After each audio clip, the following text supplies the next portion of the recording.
పరిశుద్ధాత్మ వలన కాపాడుము. తిమోతికి చెబుతున్నాడు పౌలు భక్తుడు, నీకు మంచి పదార్థం నేను ఇచ్చే తిమోతి, నువ్వు దాన్ని కాపాడుకో అంటున్నాడు.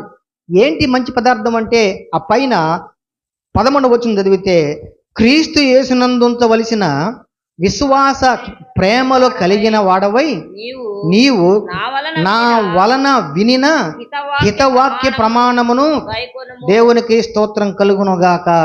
ఏమిటి మంచి పదార్థం అంటే హితవాక్యము. అందరు చెప్పండి, ఏంటి చెప్పండి? హితవాక్యము. హితవాక్యం అంటే ఆరోగ్యకరమైన వాక్యం, మంచి వాక్యం. మనం వినేటువంటి దేవుని వాక్యాన్ని, మంచి వాక్యాన్ని ఏమున్నారు చెప్పండి? హితవాక్యము. దేవునికి స్తోత్రం కలుగును గాక. హల్లెలూయా. ఆశీర్వదించుము దేవా, ఆదరణ నీవే.